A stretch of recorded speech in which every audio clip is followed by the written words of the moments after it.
आपको बता दें, शहर दर शहर पुतिन कर क्या रहे हैं। पुतिन जिस तरह से अपनी युद्ध की रणनीति को आगे ले जा रहे हैं, पहले उन्होंने ये इंश्योर किया कि जितने ही बॉर्डर के आसपास के बड़े शहर हैं वहां पर उनकी सेना पहुंचे। धीरे धीरे उन्होंने अपने आक्रमण को तीव्र किया अलग अलग शहरों पर। अब जिस तरह से वो हमला बोल रहे हैं, उसका क्या अर्थ है पुतिन की युद्ध नीति, इस रिपोर्ट में समझिए।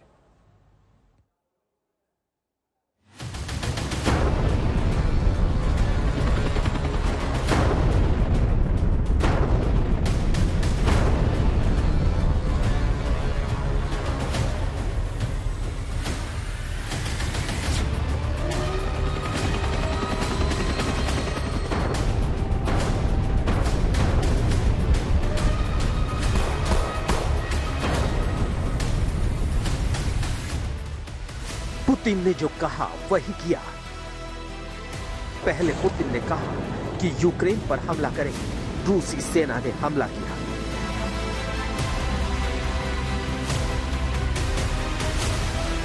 पुतिन ने कहा यूक्रेन पर कब्जा किए बिना नहीं रुकेंगे। रूसी सेना आज इसी ऑर्डर पर यूक्रेन की राजधानी कीव पर कब्जा करने के लिए धावा बोल रही है। पुतिन का प्लान एकदम क्लियर है। लाल रेखा को पश्चिमी मुल्क ला देंगे तो प्रचंड रण होगा। They receive NATO military weapons, the latest cutting-edge weapons. The US and its allies are pursuing the containment policy for Russia. And for us, it's an existential threat. Die or live. It's about the destiny of us as a nation.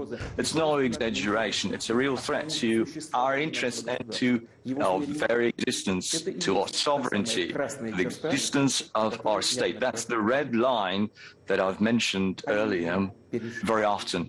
They've crossed that line. बीते 7 वर्षों से पश्चिमी मुल्क और रूस के रिश्तों में लगातार तल्खी बढ़ती गई। We are with Ukraine. Thank you. तल्खी के पीछे रूस का तर्क यही है कि अब वर्ल्ड ऑर्डर बदलना चाहिए। पुतिन लगातार पश्चिमी मुल्कों को इस बात के लिए कोसते आए हैं कि अमेरिका की शह पर नाटो मुल्क रूस की घेराबंदी करते आए हैं। यूक्रेन को नाटो की सदस्यता देकर अमेरिका सीधे तौर पर रूस को चुनौती देना चाहता है। इसी चुनौती से निपटने के लिए रूस को युद्ध के मैदान में उतरना पड़ा। अगर यूक्रेन नाटो की सदस्यता का इच्छुक नहीं होता तो आज ये नौबत नहीं आती।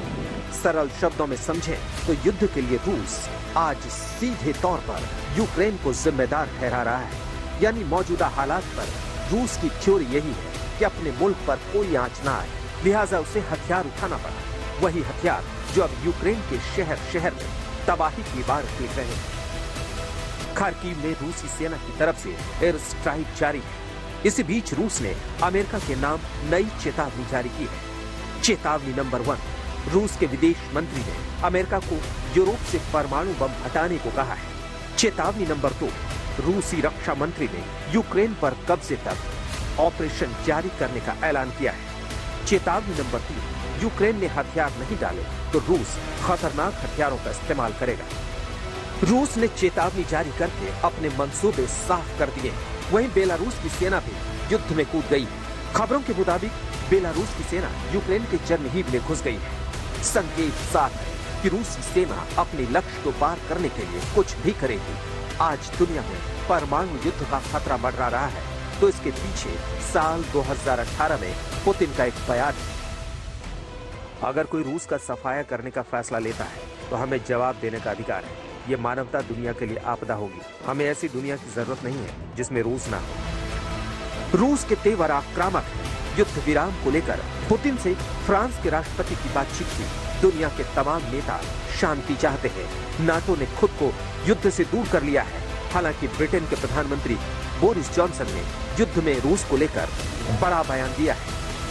And one way or another, I am absolutely convinced, I'm more convinced than ever, as this hideous conflict progresses, that Putin will fail.